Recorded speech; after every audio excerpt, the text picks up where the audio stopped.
when you have an idea of where you want your business to go and what you'll be doing with your business, then I would say it's a good time to get a logo. Hello, Reptile entrepreneurs. Today we are going to be talking about logos. And for that topic, I have a professional logo designer, Adeline Robinson. Adeline, welcome back to the podcast. Hey there, thank you so much. I appreciate you having me on.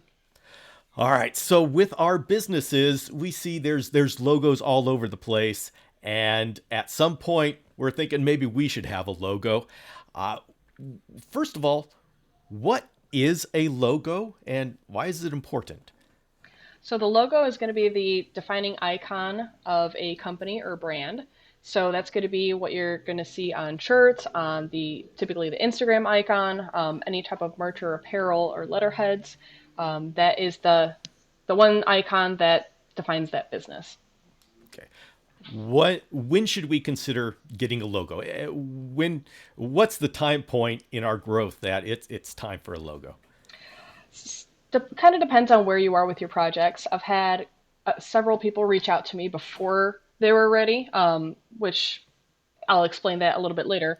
Okay. But when you have an idea of where you want your business to go and what you'll be doing with your business, then I would say it's a good time to get a logo. You could either be, just starting, or you could have had it going for a little while and you need something now because you're established.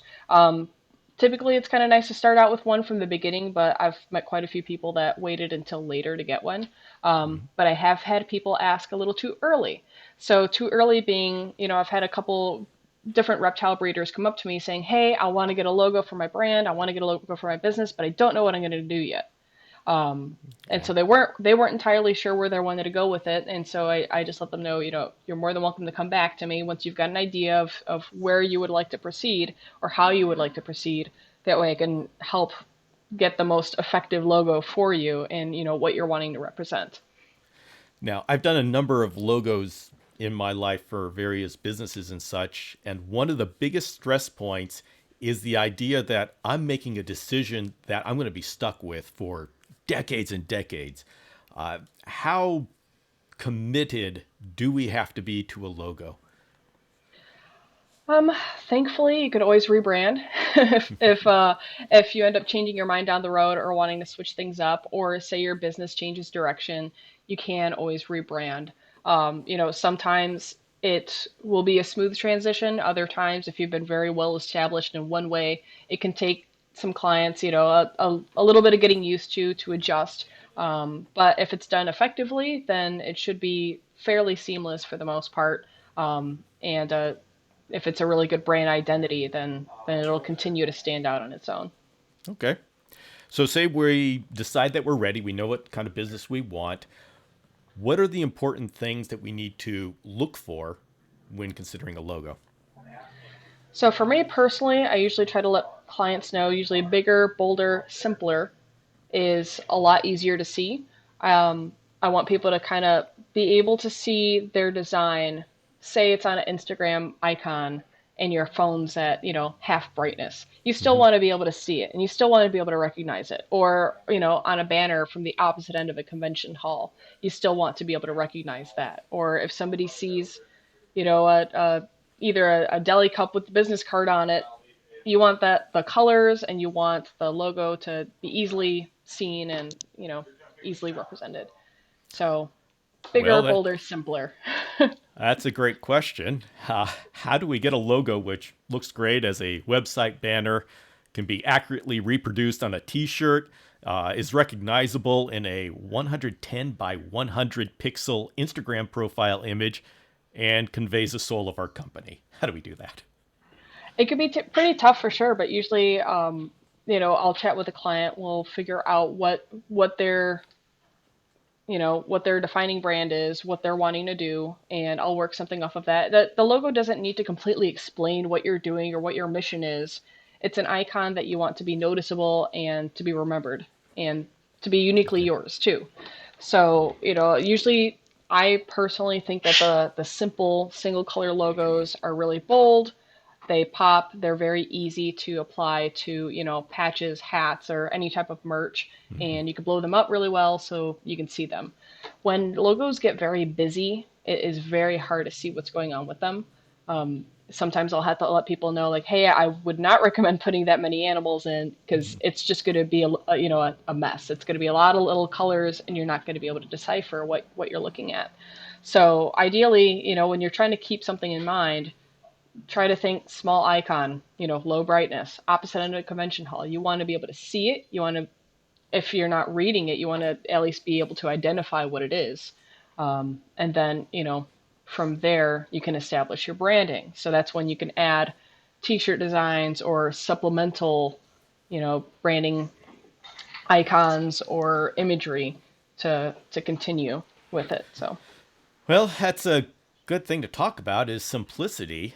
And we look at the simplest of logos, like the Nike swoosh, Mercedes Benz, McDonald's. They seem to be the most powerful, recognizable, iconic, all sorts of hmm words here.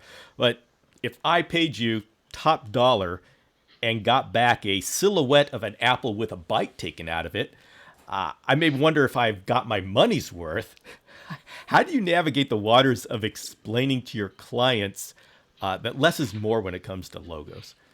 it could be a little tough at times because I think a lot of people, in the reptile industry especially, there's a lot of very bright, colorful logos with a lot Yeah. going on, and so that's kind of almost like the norm. And so sometimes I think people have the expectation of having a lot of elements in there, like I breed this species, this species, this species, and that, and I want them all together.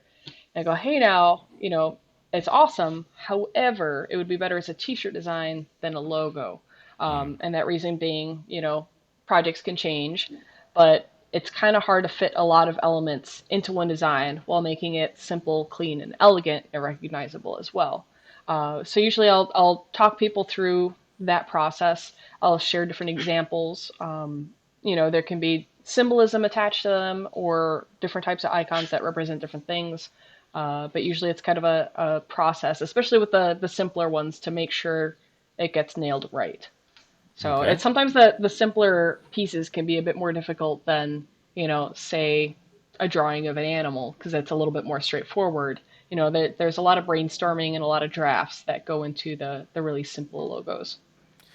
And how do you feel about the difference between a logo being a picture? I mean, say we've got this in the background, we've got this brightly chameleon, and then we've got this one, which is essentially words. What's the difference between pictures and words when it comes to logos? Um, Typically, most of the logos that I do are either icons themselves without words, or there will be the business name in there. So that way you recognize, the artwork as well as the business name. I haven't done too many of just text or, fonts. It could be a little bit tough because there's a lot of fonts out there, and a lot of them are very recognizable once you've been doing it long enough. So, I almost kind of play a little bit of a game of what font is it? Where if I'm Mm-hmm. driving somewhere, I'll recognize a bunch of fonts. Hey, that's so and so. Really? Oh, I've used this one on different things, different projects. Yeah. So, I mean, there's definitely an effective way of using it. I don't specialize in the text type logos myself, but I know there's a lot of people that do, and they make really effective logos with them. Okay. Do you have a sense for what the difference is as in impact or use of the different types of logos like that? I think it depends on the business. I feel like a lot of people tend to kind of remember icons, or if you have a font and you've got a name that stands out and it's really well placed, you've got a really good font, you've got a good name that goes with it, and it's got really good placement, you'll recognize that and you'll know that. The reptile report, that's font. But you know it, Mm-hmm. and the second you see it, you know what it Yeah. is. Yeah. So, I think there's definitely different ways of applying it. It's not Comic Sans in like an off color, Mm-hmm. just so and so breeders. You're not really going to notice that, and that's not going to stand out very much. But if you try to make something that is more your own, to make something a little bit unique that stands out, then it's very effective. Yeah. Okay. Say we get a logo. Say we hire you, you create a logo for us. What is the most effective use of that logo? Typically, for a lot of new businesses, I recommend they start with their start home base with their social media accounts. So because, with starting up a small business, you pretty much need to have a social media presence. So I'll make everything sized to, be able to be displayed as an icon. That's kind of specifically what I'm aiming for, so that way it fits really nicely on an Instagram or Facebook Mm-hmm. profile Nice. photo. So you'll want to do that. You'll want to post it on Facebook, Instagram. If you get the deluxe logo package, I offer basically a watermark version of that logo to add on in your photos as well, especially if, with the amount of scammers these days when it comes to stealing photos of animals and posting them online. I've had my photos stolen so many times. It's a really good idea to watermark your images with your logo. So kind of just putting it everywhere, honestly, all throughout social media. And then when it comes to going to shows and establishing yourself as an in-person business, it's good to have business cards, to have a banner, to have a tablecloth, any other type of things you might need. Actually, this was really awesome. One of the logos that I did fairly recently, they were set up at Tinley. They had their banners, tablecloths, they had everything set up. They had hats that were awesome. They had mugs, they had tumblers, shirts, and it was really cool because in the display racks for the snakes that they had for sale, they actually had their logo printed out on paper Okay. underneath the snakes. So Okay. I just thought it was super cool and pretty unique because I, don't see it very often with some of the logos that I've done. So it was just really cool to see them there. But basically, any type of application that you would like to. Okay. Well, let's run through a scenario. If I decided I wanted to get a logo, say I wanted to rebrand Reptile Entrepreneur and get a logo, I contact you. What are the steps that we're going to be going through?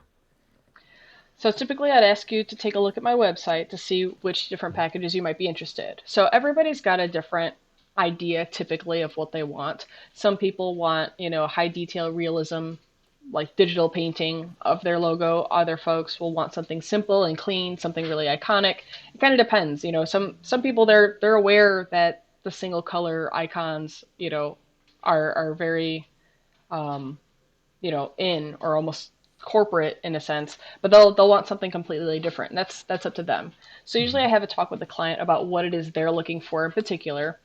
And then from there I'll ask them, hey, what do you keep? What do you breed? What is it that you're interested in? You know, not that every single logo is a reptile logo. Most of mine are, but some of them are for Mm-hmm. other businesses as well. So I try to get with them on, what's something that you would say represents you without getting too complicated.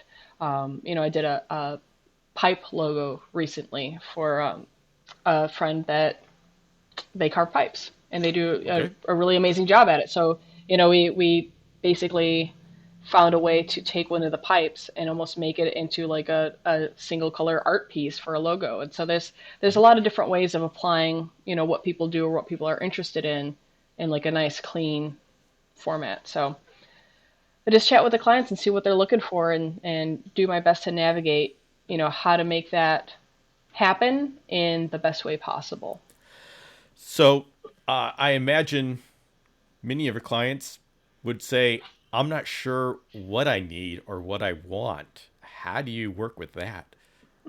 Usually for that I go, all right, well, what are your favorite, what are the species you're working with, or what are you looking to work with? What are your favorite colors? And do you have any fonts or any looks that you've seen in the past that you really enjoyed? That to get an idea of what you might be drawn to, so we could do something, you know, for you, but something a little bit different. And so usually once I start there with like the bases of the colors, the animals, and maybe a font, we'll brainstorm and we'll continue to talk, and then we'll develop that into, well, what do you think of this species here with this text, and we end up finding something that works well for the client. Okay. And you say this takes about a week to do? Usually within the week, yeah. So if anybody listening would be interested in contacting you to get a logo drawn, how would they do that? They could go to AdelineRobinsonArt.com and check out my logo section. And if there's anything that you see that you think you might be interested in, or you might have any questions, or you just want to, chat about them, feel free to email me at AdelineRobinsonArt@gmail.com or hit me up on social media, Adeline Robinson Art. Perfect. Adeline, thank you very much for coming on and sharing your experience with logos. It's a pleasure. Thanks for having me.